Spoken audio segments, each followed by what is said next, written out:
Please be seated.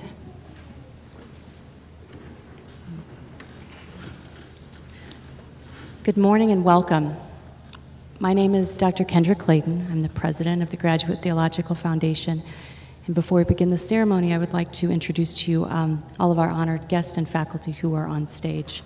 To my far left is Imam Dr. Omar Shaheen, Dean of the Islamic Studies Department, Fellow and Ibn Taymiyyah Professor of Islamic Law. Dr. Orr Spragan, Professor of Church History. Reverend Dr. Francis Leong, Fellow, and Bishop James Anthony Walsh, Professor of Asian Christian Studies and Musicology. Sheikh Ibrahim Abdul Malik, El Haj Malik El Shabazz, Professor of American Muslim History and Culture. Reverend Dr. Jorge Colon, Fellow, and Francois Xavier Durwell, Professor of Theology. Reverend Dr. John Edward Mulvihill, Fellow and Gratian Professor of Canon Law. Ms. Bethany Morgan, our Registrar. Mrs. Luann Folkowski, Bursar and Director of Student Services. Sister Joanna Okereke, GTF alumnus and the 2018 graduation speaker. And Reverend Dr. Shinichi Tagami, Professor of Psychology and Counseling, an honored guest here today. On behalf of the Graduate Theological Foundation's Board of Directors, faculty and administration, and the students of the graduating class, we wish to extend this warm greeting and heartfelt welcome to all on this glorious day of celebration. Come into the circle of community. Come into the circle of love. Come into the circle of dreams. Come into the circle of hope for the future.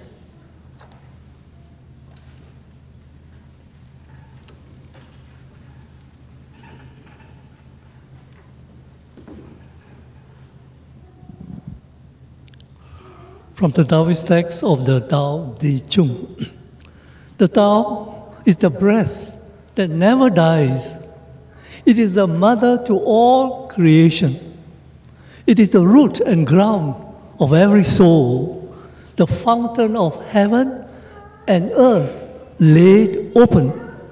Endless souls, endless river, river of no shape, river of no water, drifting invisibly from place to place. It never ends, and it never fails.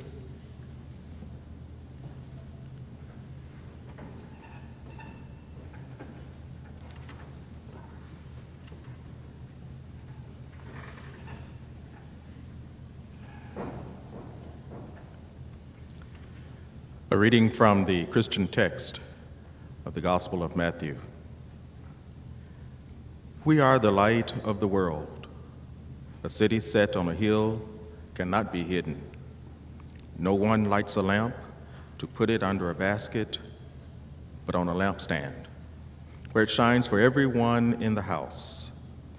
And thus our light is to shine on everyone, so they may see our good works and so give glory to our God in heaven.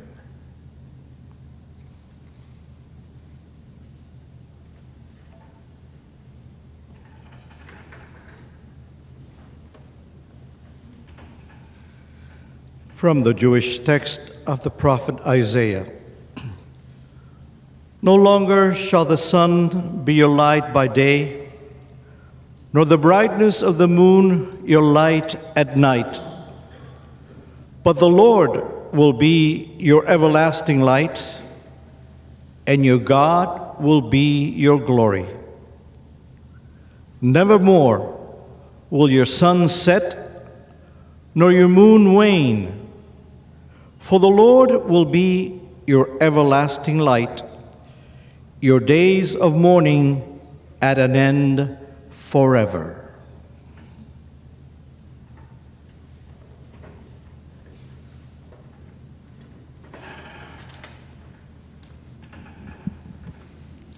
Text from the Holy Quran. أعوذ بالله من الشيطان الرجيم. بسم الله الرحمن الرحيم. الله نور السماوات والأرض. مثل نوره كمشكاة فيها مصباح. المصباح في زجاجة. الزجاجة كأنها كوكب دري يوقد من شجرة مباركة زيتونة لا شرقية ولا غربية يكاد زيتها يضيء ولو لم تمسسه نار نور على نور يهدي الله لنوره من يشاء ويضرب الله الأمثال للناس والله بكل شيء عليم. Allah is the light of heavens and the earth. The likeness of his light is a niche in which there is a lamp. The lamp is in a glass, which it looks like a shining star. The lamp is lighted with oil from a blessed tree, neither of the east nor of the west, whose oil would almost glue on its own, even though no fire touch it. Light upon light. Allah guides to his light whom he pleases, and God speaks to people through samples. For Allah is all-knower of all things.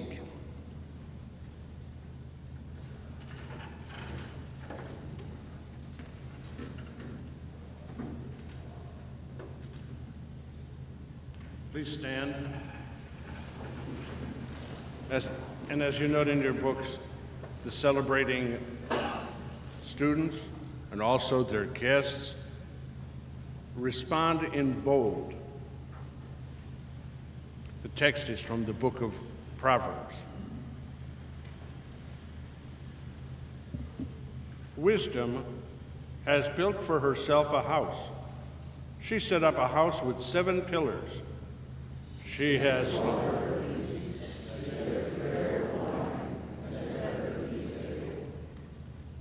has sent out her maidens to prepare from the highest place in town. To the foolish, she says,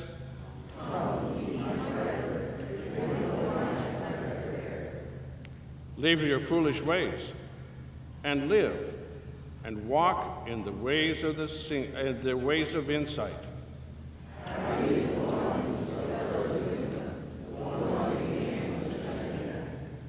For gaining her is better than to profit from silver, better than that of gold. She is more precious than pearls, and nothing is desired. In her right hand is long life, in her left, riches and knowledge.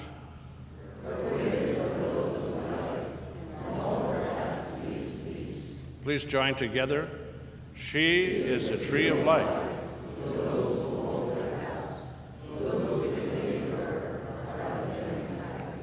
Please be seated.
It is an honor for me to introduce to you today the 2018 graduation address speaker.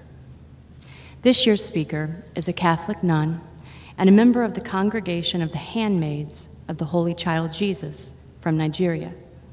She is an alumnus of the GTF, having earned her Doctor of Philosophy and Pastoral Psychology degree from this institution in 2013. Sister is currently the Assistant Director of the Subcommittee on Pastoral Care of Migrants, Refugees, and Travelers of the Secretariat of Cultural Diversity in the Church at the United States Conference of Catholic Bishops in Washington, D.C. It is my great pleasure to introduce to you Sister Joanna Okereke.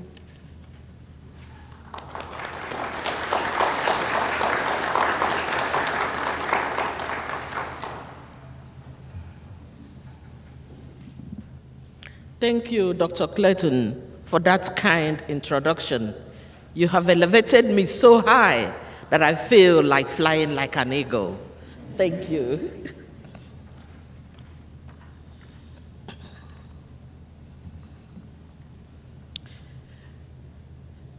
Good morning. I would like to thank Dr. Kendra Clayton, the president of the Graduate Theological Foundation, for inviting me to be part of this special and memorable occasion. I am truly honored to be invited to give this graduation speech. Thank you to the Board of Trustees and the administration of the Graduate Theological Foundation. Thank you, the faculty, staff, alumni, parents, and students. Thank you and congratulations to the class of 2018. Without you, I will not be here today. You have worked very hard, and the road ahead will test your achievements. My hope is that you will find the joy and commitment to pursue the growing challenges that our great nation faces at this time in our history. Let me use this opportunity to tell you a personal story. When my religious superior informed me that I would be going to the United States, I went home to inform my parents. I had an interesting discussion with my dad. The discussion centered around education. He said in an African proverb, "You know, education forms the very essence of all our actions. It empowers you. It plays a vital role in shaping tomorrow's leaders. Education is the best investment that we can make for the future." I hope you understand me. "Yes, Daddy," I said. My dad has very high expectation, takes pride in education, and wants all of his children to acquire the highest education possible. My dad continued in his words of wisdom, "Whoever climbs the top of Iroko tree should endeavor to get firewood off it, because you do not climb such giant tree often." Those who understand and knows what Iroko tree will understand that proverb.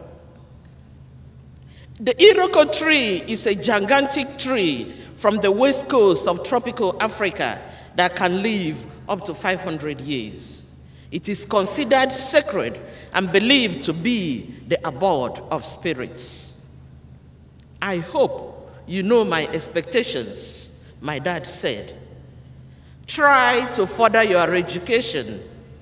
To cut the long story short, he said, "I will come for your doctoral graduation."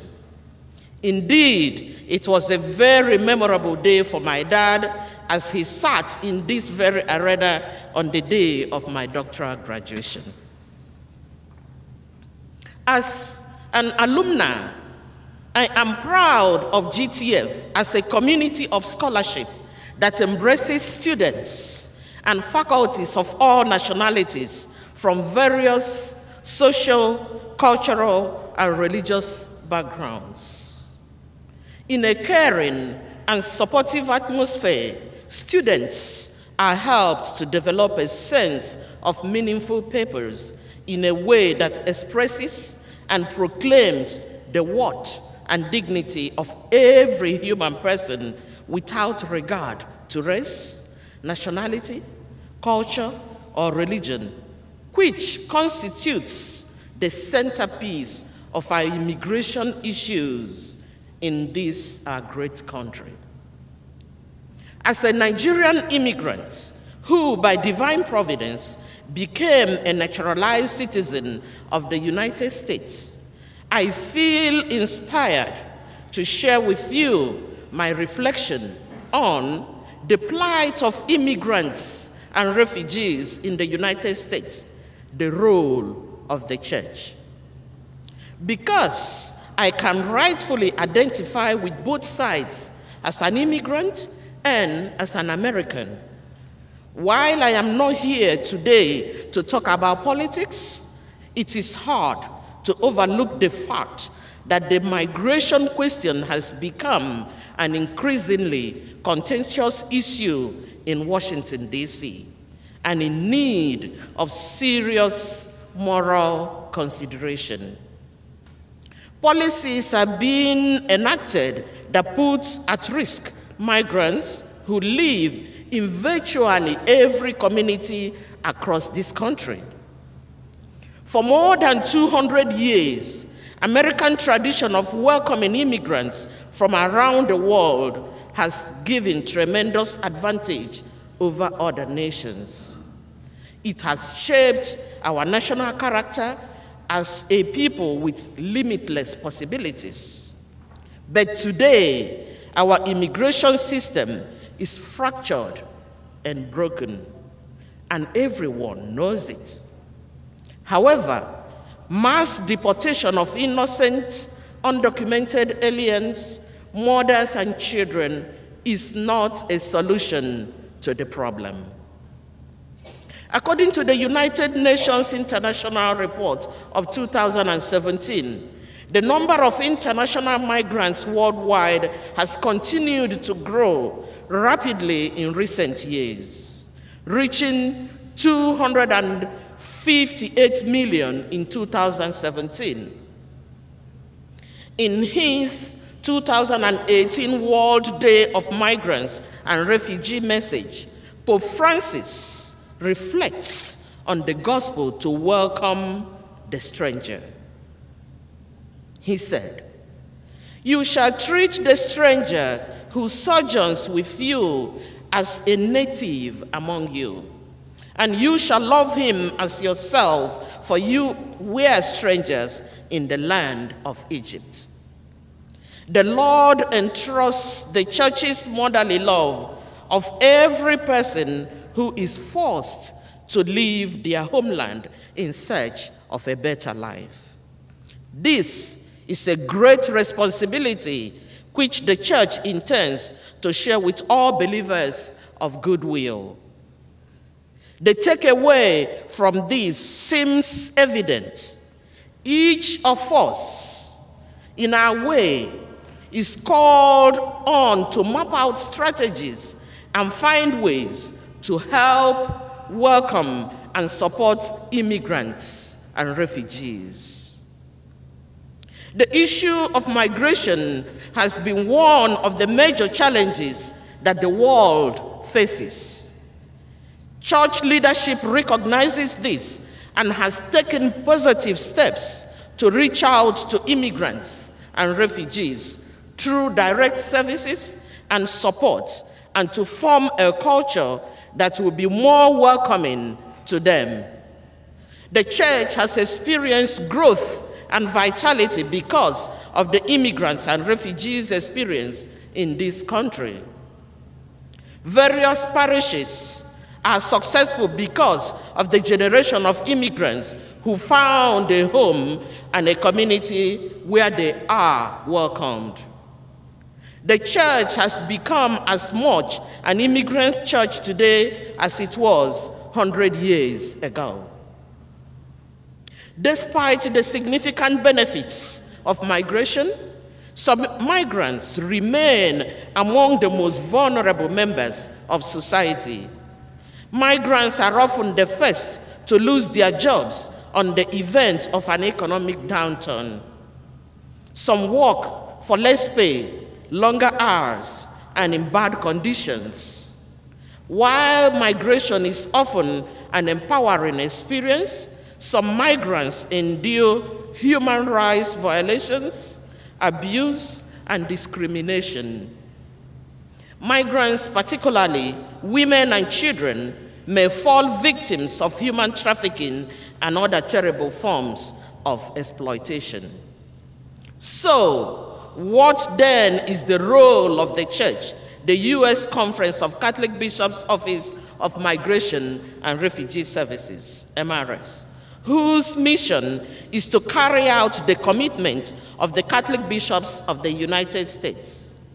MRS is the largest refugee resettlement agency in this country. MRS and other agencies in the United States help the refugees escape threats, torture, persecution, and turmoil in their homeland, and help them to restart their lives with hope for a better life and future. The church engages in advocacy to help shape legal norms to provide protection for migrants and refugees and who are outside legally obligated protection. Also, the church is responsible for helping to build and shape the cultural norms so that people are more open to receiving foreigners in need of protection. The church's approach to migration is rooted in the gospel and in the rich tradition of the Catholic social teaching. For example, in the pastoral letter concerning migration from the Catholic bishops of Mexico and the United States, strangers no longer, together on the journey of hope, the bishops provide a moral framework rooted in Catholic social teaching and the biblical tradition to make sense the migration phenomenon, to inform how we respond to it. This moral framework is built on a set of principles that should inform how Catholics engage migrants and on which policies decisions should be constructed.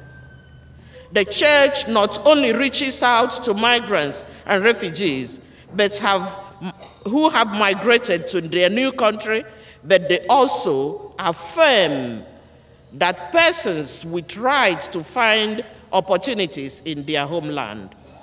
All persons have the right to find in their own countries the economic, political, and social opportunities to live in dignity and achieve a full life using their God-given gifts. In this context, work that provides a just living wage is a basic human need and right. Migration should be done by choice, not by force or necessity.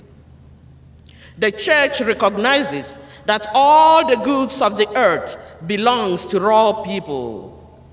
When persons cannot find employment in their country of origin to support themselves and their families, they have the right to find work elsewhere to survive, to support themselves and their families. There should be provisions to accommodate this right.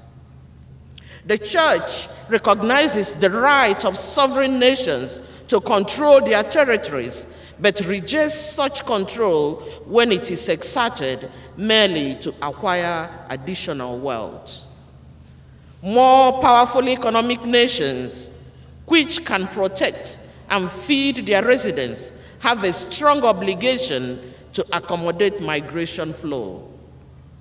The Church's emphasis on the preferential option for the poor can be understood as extending to various migrant populations. Those who are forced from their homes and left with nothing but the clothes on their backs, or for those who live in extreme poverty with little or no opportunity and stability in their lives. As state deals with migrants seeking to enter the country, this preferential option should be taken seriously in any consideration of who to admit and who not to admit. With this as a backdrop, the Church also recommends that refugees and asylum seekers should be protected by the global community. This requires, for example, that migrants who are seeking asylum should be able to do so without the fear of incarceration and to have their claims fully considered by the competent authority. The Church in the United States has been assisting migrants and refugees to adjust to their new lives since the founding of this great nation. Until the early 20th century, these efforts were organized at the local diocesan and parish levels, typically through the provision of pastoral care, social services, and education. In 1920, the bishops established a Bureau of Immigration at the national level. Following the World War II and the second passage of the Displaced Persons Act of 1948, the Church assisted in the resettlement of more than 100,000 European refugees. The Department of Immigration assisted in the preparation of documentation for visas application for prospective immigrants and helped newcomers with their immigration processing necessary to remain in the country and to become naturalized U.S. citizens. All of this was done through the assistance of the parishes across the United States. It was only through the active cooperation between the hierarchy and the laity that these efforts proved successful. This success can provide a positive example of what the Church can do to make an effective difference in the lives of vulnerable people when we work together for a common cause. Migration and Refugee Services has coordinated the resettlement of more than 1 million refugees in dioceses across this country since 1980. I would be remiss if I did not mention the fact that the Catholic Charities Network has proven indispensable in this effort. Since 1999, MRS has expanded its work with undocumented refugees and alien children, and in 2000 began working with victims of survivors of human trafficking, which includes many unaccompanied minors requiring specialized placements and service. It is very sad to note that many children are left vulnerable and unprotected, leading to stress on the family. Pope Francis argues that among migrants, children constitute the most vulnerable group because as they face the life ahead of them, they are invisible and voiceless. Their precarious situations deprives them of documentation, hiding them from the world's eyes. The absence of adults to accompany them prevents their voices from being raised and heard. Between 2000 and 2003, MRS provided support to the bishops in the development of 3 significant pastoral letters, including Welcoming the Strangers Among Us, Unity in Diversity, Asian and Pacific Presence, Harmony in Faith, and Strangers No Longer, Together on the Journey of Hope, the last of which was jointly issued with the bishops of Mexico. Additionally, MRS expanded its pastoral ministries to include ethnic apostolates, apostleship of the sea, airports, travelers and workers, migrant farm workers, circus and carnival workers, and race car circles. A major initiative during this period was to assist diocese leaders to enhance their capacity, particularly at the diocesan and parish levels, to welcome and pastorally respond to the needs of newcomers and people on the move. MRS has also been at the forefront of legislative initiative designed to benefit refugees and immigrants. In 2000, MRS advocated the passage of unprecedented legislation designed to stifle penalties for traffickers in humans and to provide protection and relief to the victims. In 2001, MRS was instrumental in obtaining increased congressional appropriations for refugee protection and assistance activities. In 2002, as part of the Homeland Security Act, MRS was successful in establishing a new regime for ensuring the welfare of unaccompanied minors in the custody of U.S. immigration authorities. In 2003, MRS provided leadership in the extension of a key religious worker visa programs. In 2005, the bishops established the Justice for Immigrants, a Journey of Hope campaign to mobilize grassroots advocacy efforts, educate Catholics and others about the Church's teaching on migration, and influence public policies to create a fair and just comprehensive immigration system. Although Congress failed to pass comprehensive reform legislation in both 2006 and 2007, the bishops pleaded to continue the Justice for Immigrant campaign until such time that comprehensive reform is written into law. The Church takes the lead to highlight the moral necessity of deferred action for child arrival, DACA, and of offering protection to those young people. The DACA program affects an estimated 700,000 young people who entered the United States without documents as children.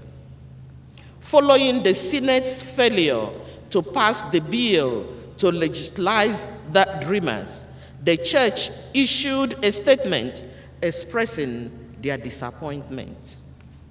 A national call-in day on February 26, 2018, urging Catholics and others to represent their issues and their representatives to pass the Dreamers from deportation, to provide them with a pass to citizenship, and to avoid any damage to existing protection from families and undocumented minors in the process. The Church continues to stand with and advocate on behalf of migrants and others in need, not because they are migrants, but because they are children of God. Indeed, protecting these young people from deportation is an issue of human life and dignity. My friends, we often hear people use the popular slogan, America is a nation of immigrants. Yes, America will always be a nation of immigrants. The truth is, America has always struggled with the issue of immigration, both legal and illegal. We must understand that immigrants and refugees who leave their homeland, some by force and others by choice, seek to live in the United States, do so because they want to live in a nation where they will have opportunity to create a good life for themselves and their families. According to President John F. Kennedy, immigration policy should be generous, it should be fair, it should be flexible. With such a policy, we can turn to the world and to our own past with clean hands and a clear conscience. In conclusion, my friends, the church continues to advocate for immigrants and refugees and for the defense of the dignity of human person. It is important to put a formalized mechanism in place, a solidified framework to cope the issues and challenges of immigration and refugees in this great nation.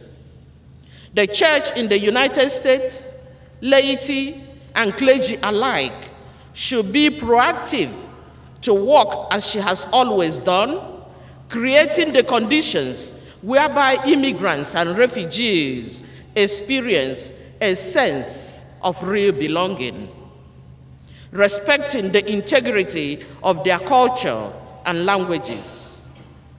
We can all contribute to solve this critical issue facing the United States. I believe that together we can find opportunities to face the challenges.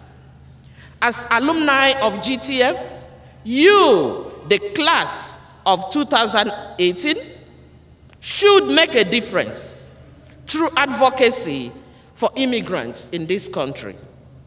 Personally, my work at USCCB has been very much enhanced by my education here at GTF.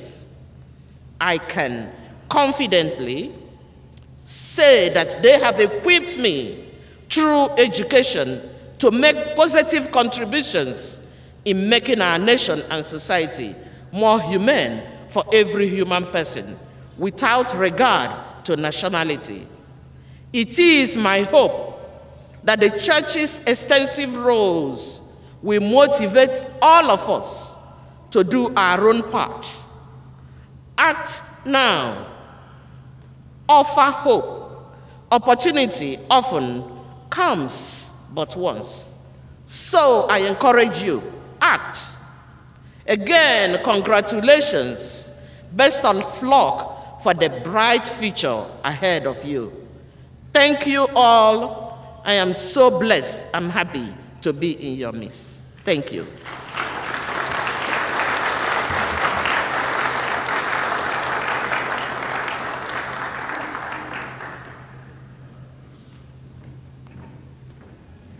Thank you very much, Sister Okereke. That was a very poignant and timely address. Thank you very much.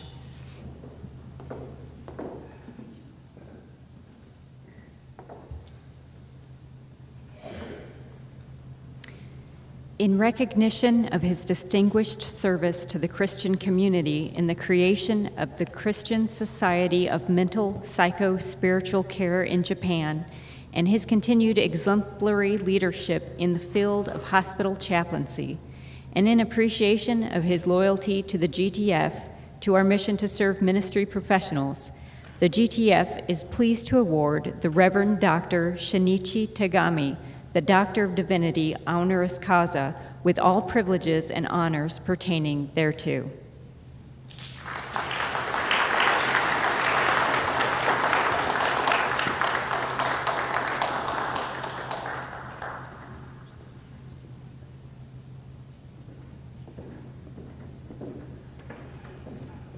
Good morning. I'm really honored to be here to receive honorary degree. This is a special year for me because I became 60 years old this year, and also Mount Olive Hospital, where I'm the chairman of the board, celebrating 60th year, 60th anniversary.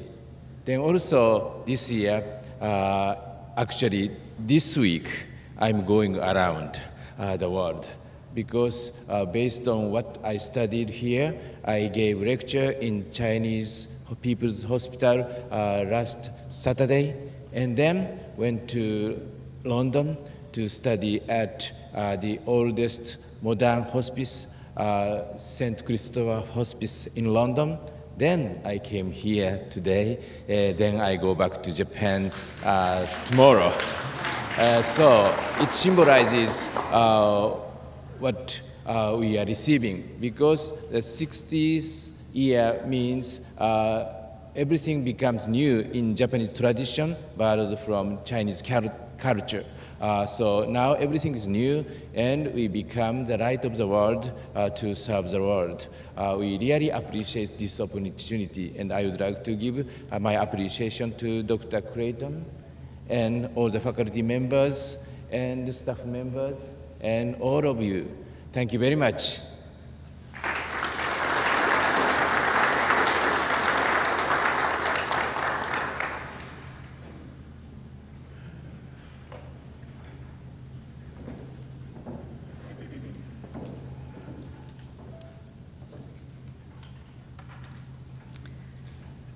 Fellowships constitute the highest academic recognition offered by the Graduate Theological Foundation to a doctoral graduate.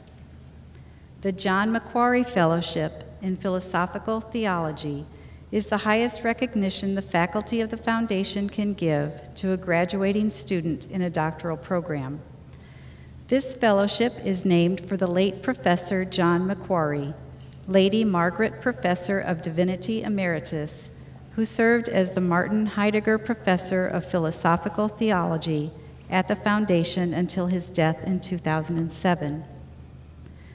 The 2018 Macquarie Fellowship is awarded to Michael Kemjika Onyekwiri for his thesis entitled The Conflicting Influence of the Christian Messages in Igbo Land, a Theological Inquiry.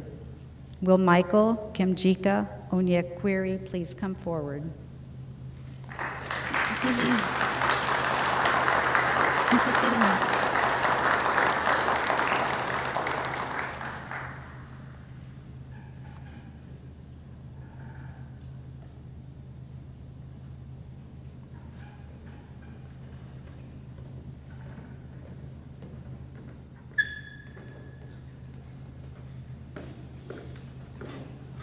The Imam Malik Fellowship in Islamic Studies is the highest recognition the faculty of the foundation can give to a graduating student in the doctoral program in Islamic Studies.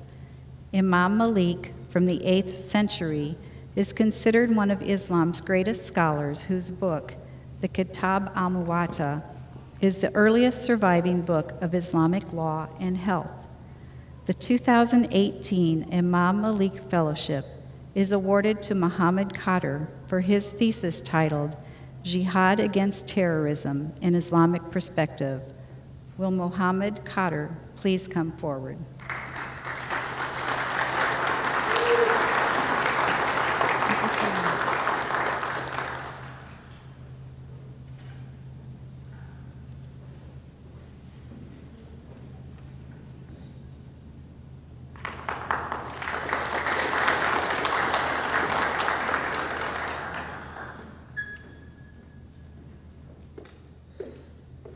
The Celestine O.E. Onwuliri Fellowship in Scientific Research and Human Values is the highest recognition the faculty of the foundation can give a graduating West African doctoral student in the field of applied research in human values and social well-being.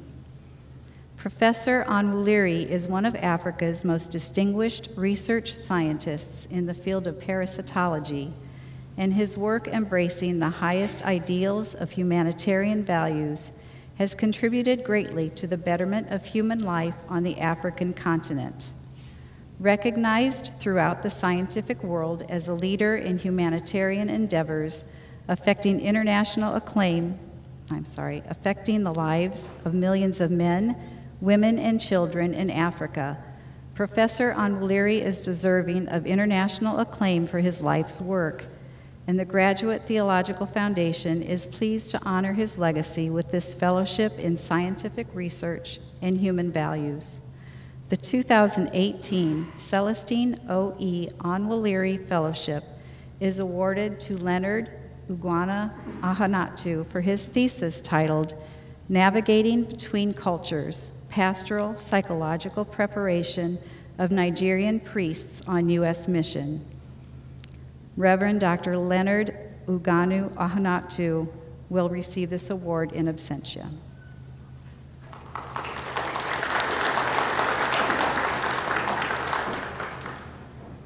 Named prizes are awarded at the time of graduation to students who have distinguished themselves in the field of their study. The prize is a partial tuition voucher for an advanced degree or certificate at the Graduate Theological Foundation. The Harry Stack Sullivan Prize in Counseling Psychology is in recognition of the outstanding contribution Sullivan has made in the field of interpersonal psychotherapy. The 2018 Harry Stack Sullivan Prize is awarded to Felix Chinogurum Unichi for his thesis titled Child Abuse and Neglect in Nigerian Families, Diagnosis of Developmental Outcome and Suggested Remedies. Will Felix Chinogurum Unichi please come forward?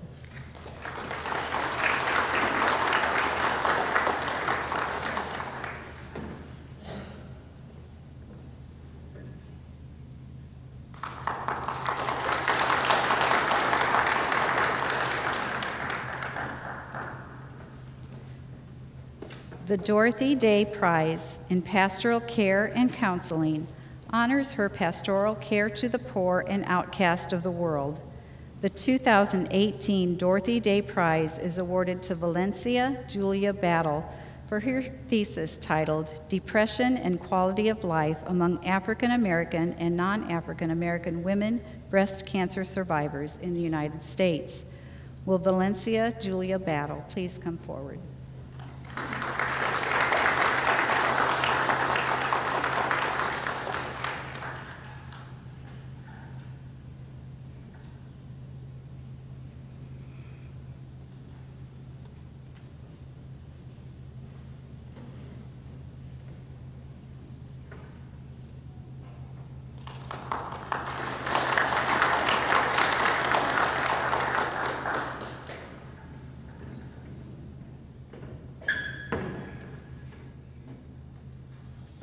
The Mother Teresa Prize in Spirituality and Community Service honors her deep commitment of service to the poor. The 2018 Mother Teresa Prize is awarded to Rosemarie Pacate for her project titled To Seek God's Face, Theological Approaches to Film.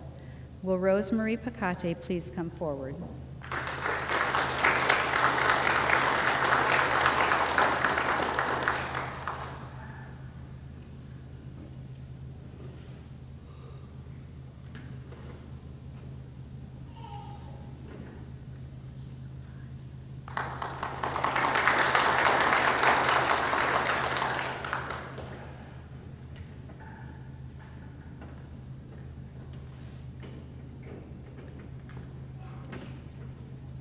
The Viktor Frankl Prize in Pastoral Logotherapy honors Frankl's contribution made in the field of pastoral care and counseling.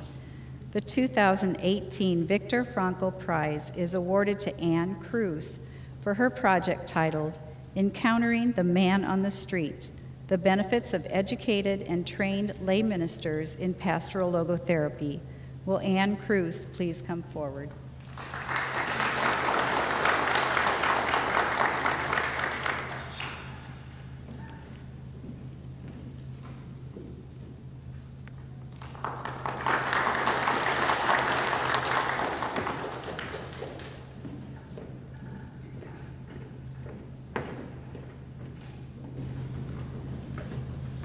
Dr. Clayton, in accordance with the laws of the state of Indiana and pursuant to the provisions of the corporate charter of the Graduate Theological Foundation as granted by the state, I have the privilege and pleasure to present to you, as president, the members of the graduating class of 2018 for the conferral of the degrees earned in course of study to be attested by the giving of the diploma.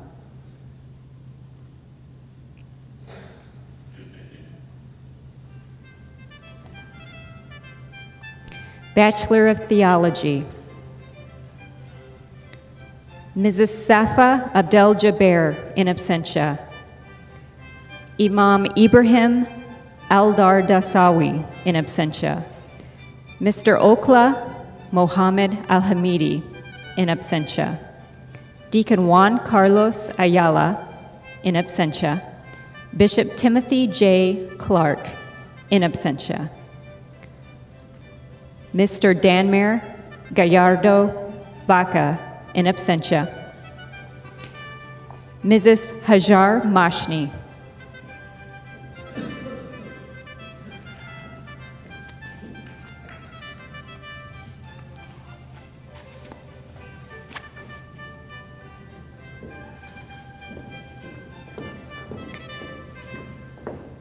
Deacon Jose Armando Lizama, in absentia. Mr. Oscar Salazar Yatas, in absentia. Mrs. Kadra Ali Gili, in absentia. Ms. Hawa Abdul Kadir Giama, in absentia. Mrs. Fatima Suleiman.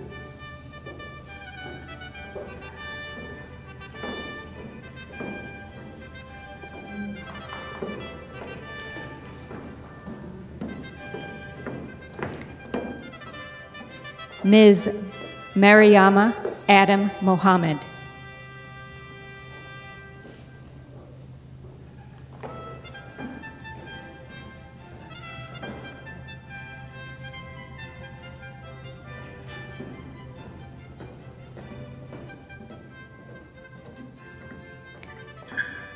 Ms. Zuhur Adam Mohammed.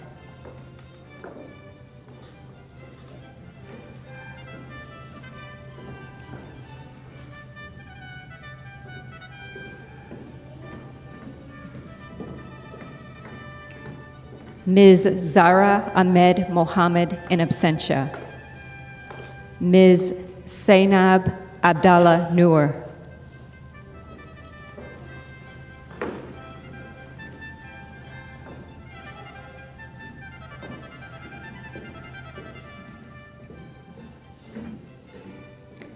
Ms. Aisha Haji Sudi.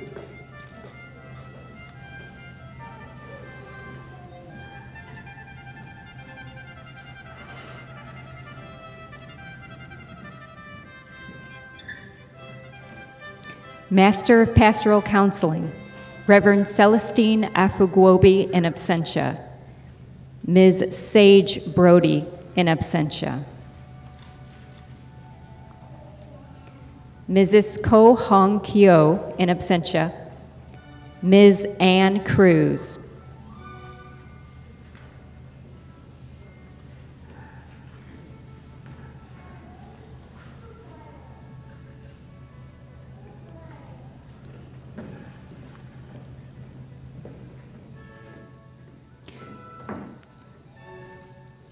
Reverend Gabrielle Chukwu Uzondu, in absentia. Master of Theology, Mr. Vilmer Altamirano Cubas, in absentia. Imam Mohammed Ben Khaled.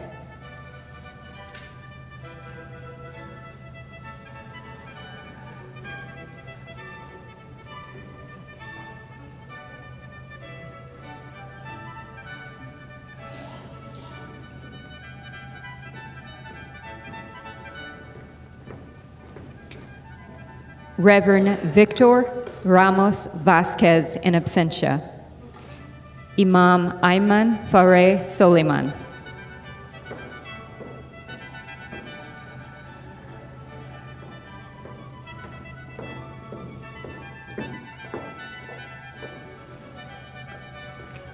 Imam Abdul Muhammin Zeba.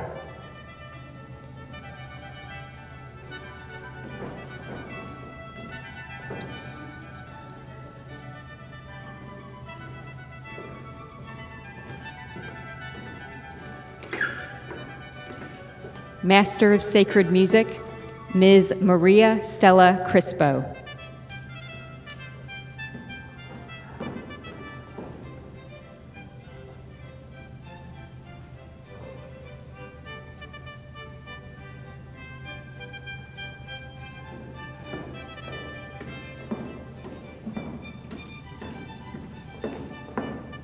Mr. David Odell Sherman.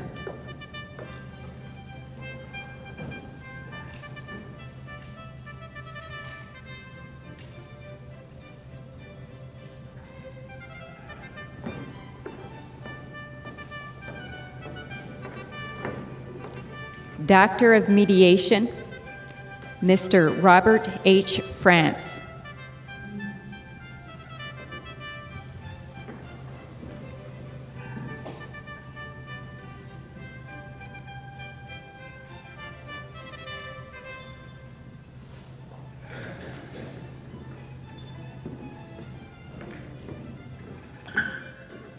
Mr. John Craig Turner.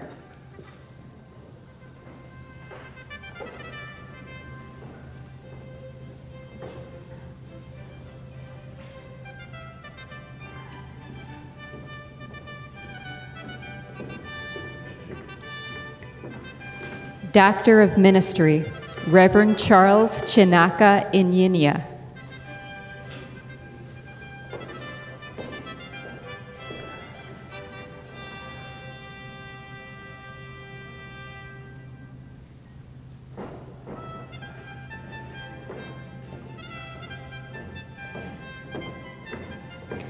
Ms. Fu Lin Yuk, in absentia. Mr. James Randolph Jordan, in absentia. Ms. Lu Su Ying Rose, in absentia. Sister Margaret Mary Truqua.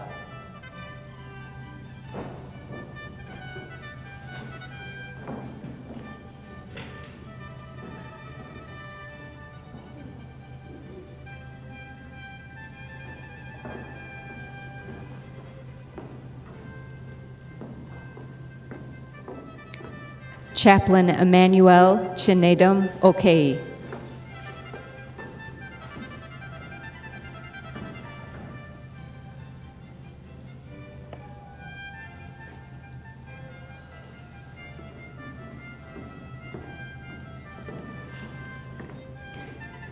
Sister Rosemarie Picati.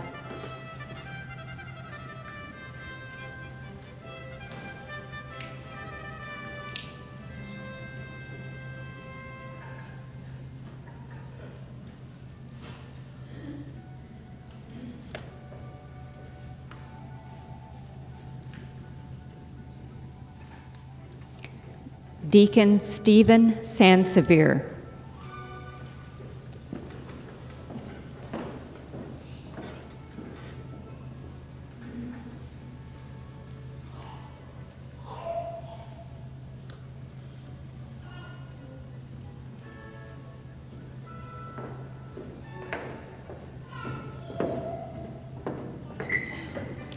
Mr. Nathan James Knutson.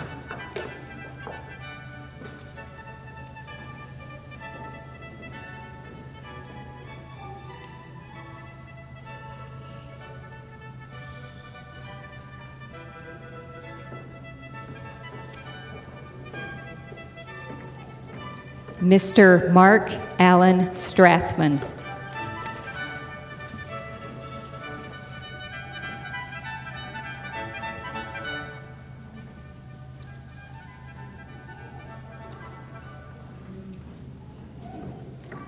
Doctor of Education, Mrs. Jolanta Jewell, in absentia. Ms. Kwang Yi Zi, in absentia. Reverend Dr. Koji Nicholas Yoda, in absentia. Doctor of Psychology, Sister Augustina Kelechi Anaekwe.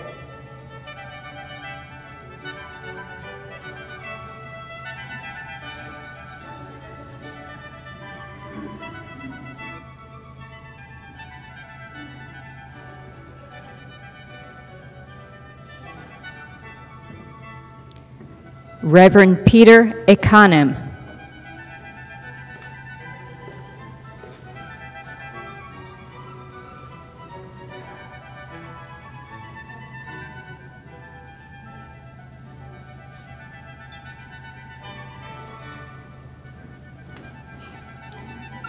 Mr. Daniel Franz.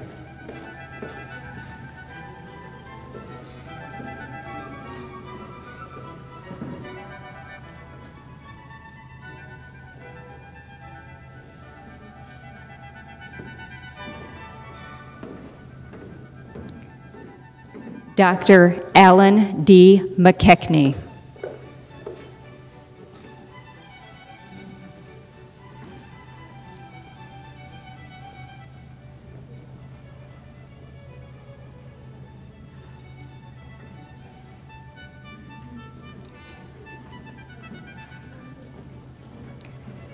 Reverend Elaine Leandre Dajujimana.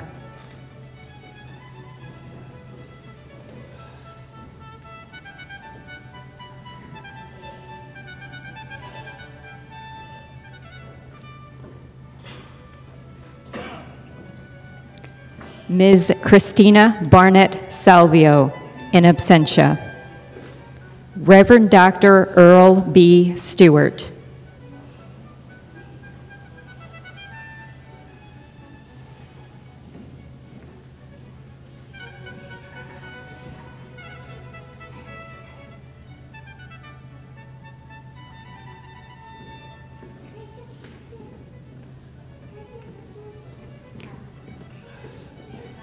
Reverend Asnel Valson.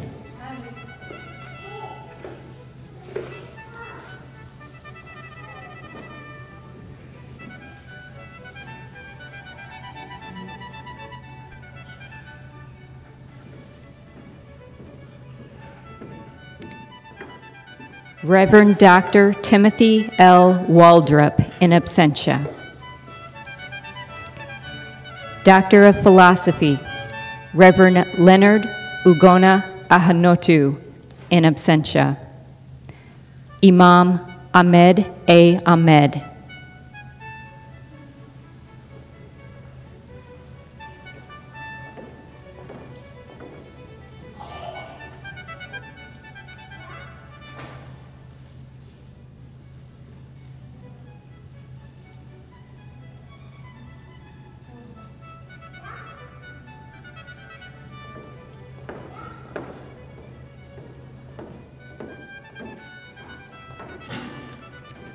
Imam Amin Abdullah Al-Ali.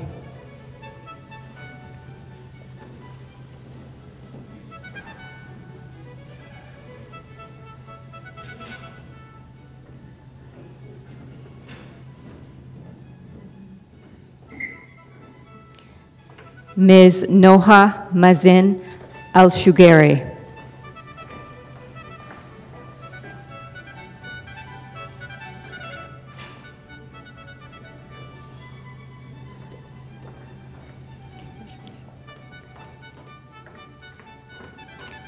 Mr. Khalil Asi, in absentia.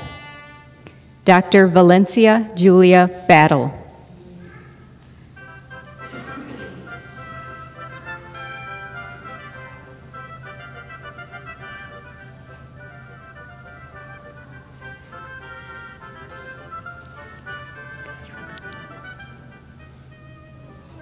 You can go back.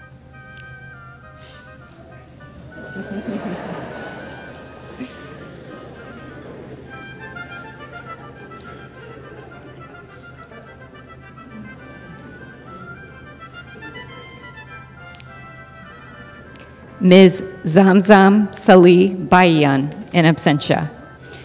Reverend Dr. Irving Cado Perez.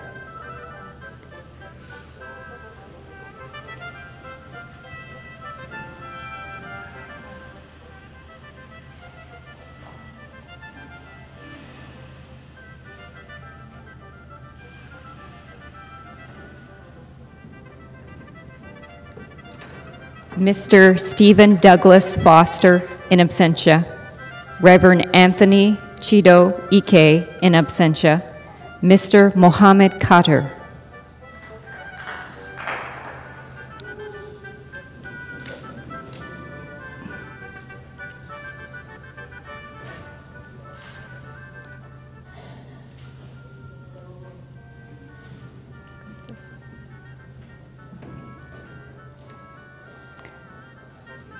Imam Osman Mohammed.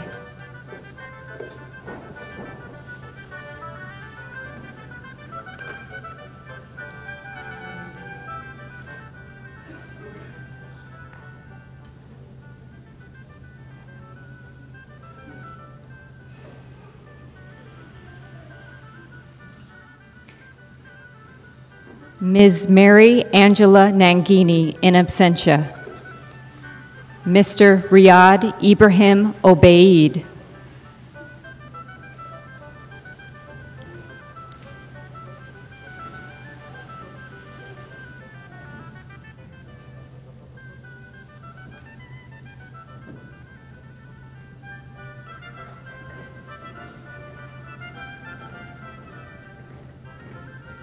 Reverend Jude C. Okafor.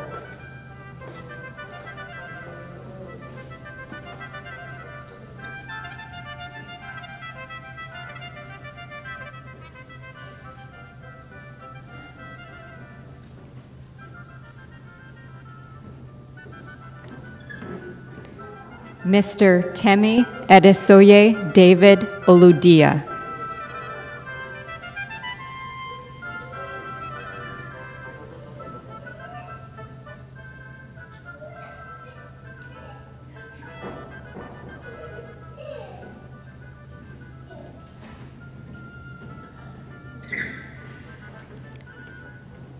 Reverend Michael Kemjika Onyekwere.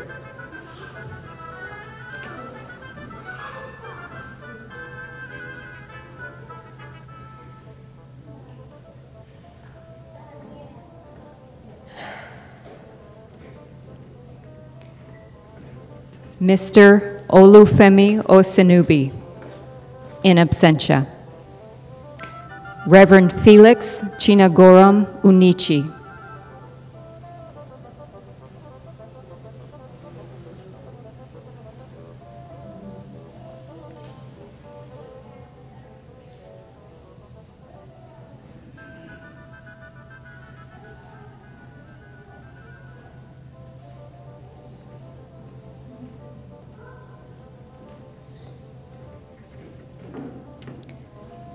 Imam Yahya Sufi.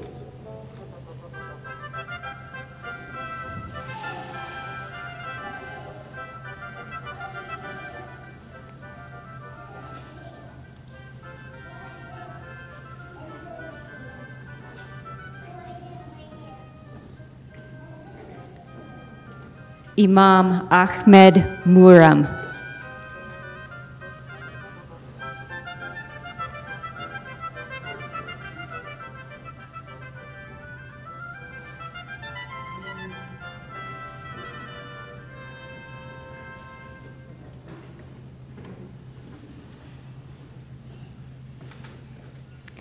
Please join me in congratulating the 2018 graduating class.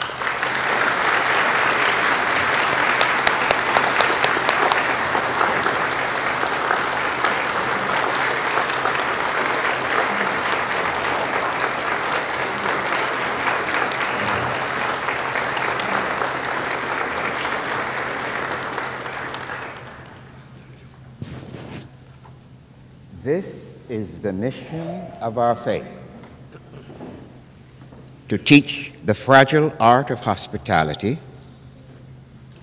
to revere both the critical mind and the generous heart, to prove that diversity need not mean divisiveness, and to witness to all that we must hold the whole world in our hands.